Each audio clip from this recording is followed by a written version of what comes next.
Hello बच्चों, कैसे हैं आप सब। तो उम्मीद करते हैं सब बढ़िया होंगे। तो आज के इस वीडियो में हम एक्सरसाइज 5A का क्वेश्चन नंबर 22 सॉल्व करेंगे। ठीक है, तो पहले क्वेश्चन पढ़ते हैं।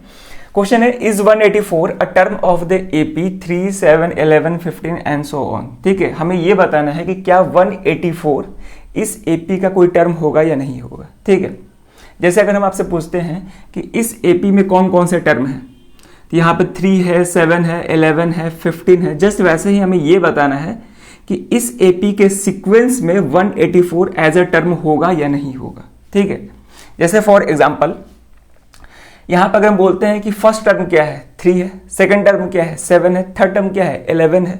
उसी तरह हमें यह बताना है कि 184 इस एपी का टर्म है या नहीं है। अगर टर्म है तो कौन सा टर्म है। ठीक है, ऐसे कौन सा टर्म है ये नहीं पूछा है, बस हमसे ये पूछा है कि टर्म है या नहीं है। ठीक है, तो देखते हैं इसका सॉल्यूशन। तो इस तरह का क्वेश्चन हम एग्जांपल्स में भी सॉल्व किए हैं।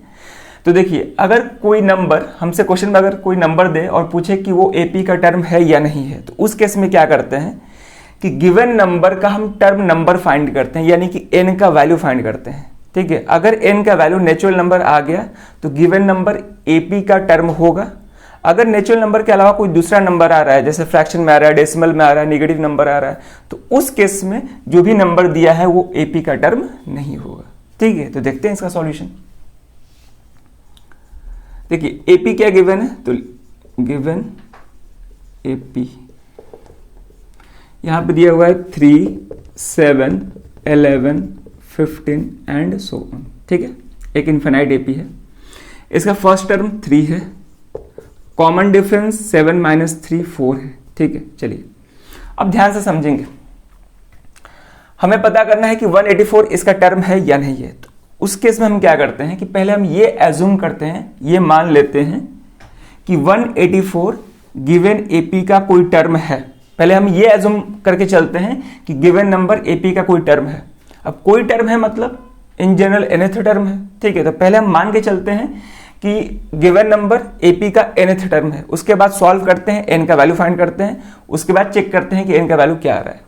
ठीक है, अगर नेचुरल नंबर आएगा तो एपी का टर्म होगा, उसके अलावा कोई दूसरा नंबर आ रहा है तो एपी का टर्म नहीं होगा।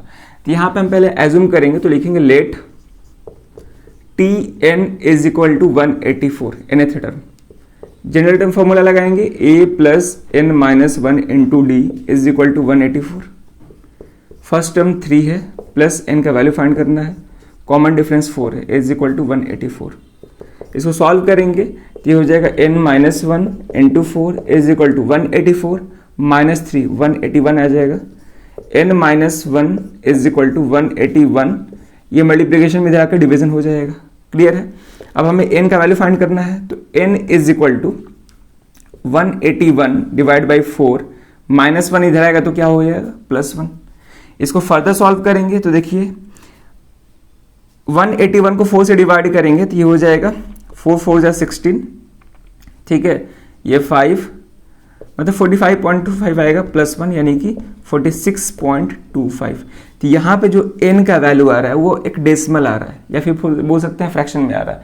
तो उस केस में क्या होगा कि गिवन नंबर जो है एपी का टर्म नहीं होगा। ठीक है, अगर n का वैल्यू नेचुरल नंबर आ जाता है, जैसे कि 1, 2, 3, कभी भी टर्म नंबर जो होता है ना वो नेचुरल नंबर में ही डिफाइन करते हैं। जैसे ये फर्स्ट टर्म हुआ, जब टर्म का काउंटिंग करते हैं कैसे करते हैं, 1, 2, 3, 4 ऐसे करते हैं। ठीक है ना, कभी भी हम 2.5, 3.5 ऐसे नहीं करते हैं, डेसिमल में फ्रैक्शन में नहीं करते हैं। ठीक है, तो अगर n का वैल्यू नेचुरल नंबर आता, जैसे 1, 2, 3, 4 ऐसे आता, तो उस केस में बोलते कि जो नंबर दिया गया है वो एपी का टर्म होता।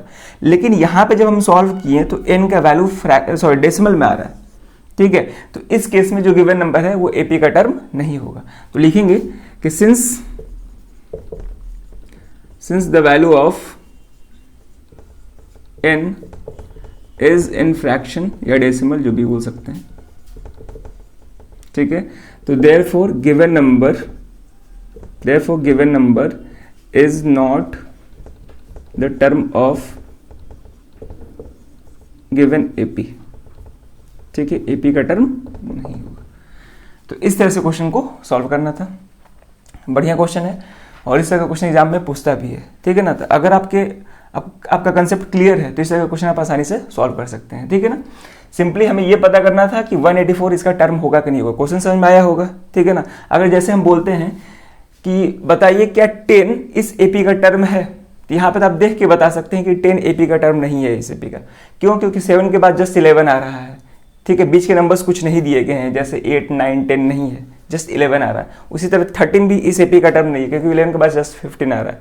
उसी तरह 184 भी इसका इस एपी का टर्म नहीं है। और ये कैसे पता किए? देखिए, आप एपी तो पूरा एपी का सारा सीक्वेंस तो लिखेंगे नहीं, उसके लिए हम इस तरह से सॉल्व करते हैं, ठीक है ना। पहले हम मान के चलते हैं कि गिवन नंबर एपी का कोई टर्म है, इन जनरल nth टर्म मान के चलते हैं। फिर जनरल टर्म फॉर्मूला का यूज करके n का वैल्यू फाइंड करते हैं। अगर n का वैल्यू नेचुरल नंबर आता तो उस केस में गिवन नंबर एपी का सीक्वेंस का टर्म होता।